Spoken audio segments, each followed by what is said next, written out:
Yo, okay, day 2. Let's go. The morning look. How do we think it's all going? The water looks a bit cleaner.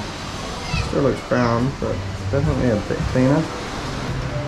So what I'm going to do today is basically just spend some time in the pool, do some free dive training, and then yeah, probably just I'm gonna go get brekkie first. I'm gonna go eggs this morning, and yeah, what a beautiful day.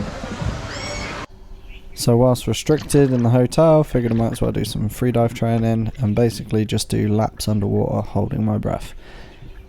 Build this up slowly. It's always gross using a mask in a swimming pool.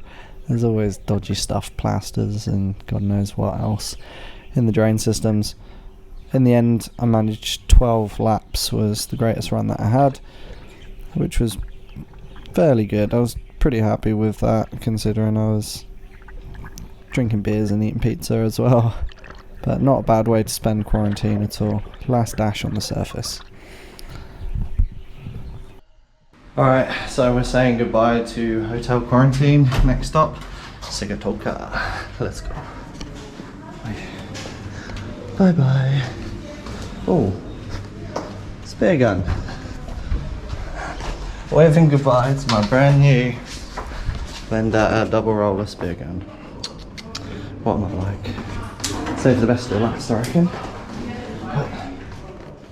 This is the Prince Charles Park Rugby Stadium, and I highly recommend anybody who's doing time in Fiji to go and watch some rugby there. So it's $6 to go from Nandi to Tonga.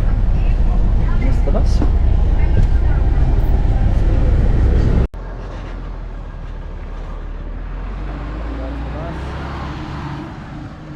Ditch the mask. Let's send the. I'll walk to the accommodation, and then I'm going to send the drone up, and then have a look and see if any of this is spearable. Now this is super shallow water, obviously, so it's giving me clear impressions. But what we want to do is basically check out beyond the break. Geez, I can see some good bloody swell. That'll be from the recent volcanic eruption near Tonga. So it's gonna be fun, but let's see how deep everything goes. You never know, in some of these the rock platforms you can find some really deep holes and spots where you can get some really nice fish. So let's just load up and begin our little walk. Got about 200-meter walk to the accommodation, and then yeah, drop off some stuff and go explore. Alright, so I'm all checked in. You have to do a heat scan process and stuff like that. I'm just going to go for a little walk and probably send up the drone to scout for some fish and some fun reef to explore. Watch this space. You always have to take drone shots with a pinch of salt, because you've got such a significant bird's eye view of the reef or of the water that you're looking at. Light penetrates so well that it gives a deceptionally good view. So this viz looks obviously like a glass out, but it's not the case, and you'll see why in the next clip. This is obviously particularly shallow water in the reef where it's protected, and yeah, quite a lot of the reef acts as like a filtration system to kind of block out all of the muddied water.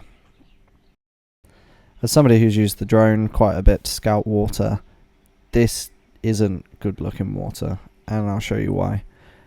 In this clip I've dropped the drone closer to the water. It's probably about 50 meters above now as opposed to 200, and I'm filming on the outside of the reef to showcase the visibility conditions. I decided not to go for a dive and just call it a day because of it looked so crap. So go to bed, wake up, and hopefully things have improved. Good morning, guys and girls. So super excited. I'm a free man now, and today is going to be my first dive. I'm not expecting it to be great. I'm expecting the visibility to be really quite bad. I sent the drone up yesterday and it didn't look good, but I'm just too eager to get wet. I can't not get wet, so I'm just going to try and bear with the rubbish conditions. I've only got my 115 double roller with me, so if I can get on the outside of the reef I'll be chuffed, but I don't think I can because I think it's going to be a bit too hairy with the viz. But look, we're going to give it a try. If I end up popping a goatfish or a unicorn fish or something as my first fish with a double roller, I don't care, even though it's like a 2.5 gram gun. It's there to shoot fish, and I will shoot bigger and better fish. But who knows, if I can get to the outside of the reef, might be popping off some nice fish. Alright, wish me luck, because we're going in. We're going to get wet. A 115 double roller on this reef, probably in like 2 meters of water max. Bit overkill, but it's the tools that I have. My 85 rollers in Nandi waiting for me in storage because I can only bring a small bit down with me on this trip. So yeah, right, enough speaking, I'm just going to get wet. Fingers crossed the viz holds up, and yeah, we're already on the fall-in tide, so let's go. I'm genuinely super excited to get wet, even though I know conditions aren't going to be great. I'm still super excited. This is what I came to Fiji to do. I didn't bring the 85 roller down to the Coral Coast with me. I thought the Coral Coast was going to be good visibility, so I'm stuck with a 115. Do a little bit of litter picking on the reef and take that back with me. Just keeping crap out of the reef is a good thing to do. So I'm in super shallow water just because of it's where the viz is, and I'm not seeing fish really over like 20 centimeters, 25 centimeters. So no point in really having a crack at anything. Do come across some amazing little coral features, all these little fish. It's amazing how much habitat corals really do provide the ocean, and how they act as like a nursery ground for many fish, and the slightly larger predatory fish that take advantage of those nurseries. There's quite a few grassy emperors and stuff like that, but they weren't really above like 25 centimeters, so it's a bit overkill shooting one of those with a 115 roller. I did get pestered by a couple of sharks who kept coming round, and they weren't being too bad. They just kept coming around the back of me. I'm not sure if it was the same 2 sharks or more than 2. The viz just got worse and worse as the dive went on, and it got to a point where I was like, this is pointless. Like, what I'm doing is pointless. So desperate times call for desperate measures, and when I saw this unicorn fish bolting past, I figured I'd give it a quick crack. Unfortunately I missed. The visibility really didn't improve and just got significantly worse, so I decided to swim up a little bit into the shallower waters and give you a chat.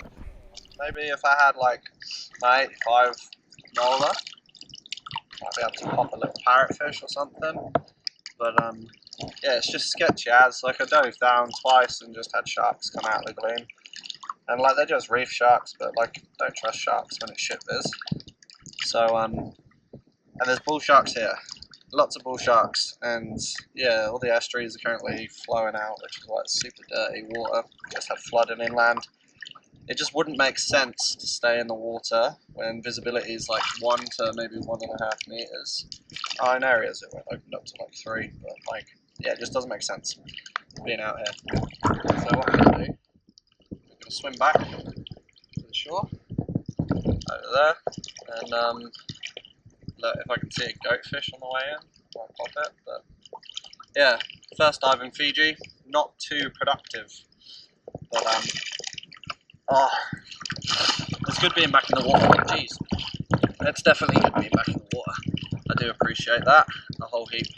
So yeah, I don't know how good the audio is going to be. I might re-record this on the shore just in case. So that was a bit rubbish. I've just got back from dive number 1, and no fish. No fish, bad viz, saw sharks. Didn't want to chill with the bull sharks in like 1 to maybe 3 meters tops visibility, so just yeah, got the hell out. Hell of a swim though, but just really fun to be wet and be back in the ocean where I belong. So first dive of 2021, blanked. That's okay though. Wait until I'm out in the blue water, then the fish don't stand a chance. So after drying off, I decided to take the drone out and go to Sigatoka Sand Dune National Park and to a waterfall. Check this out.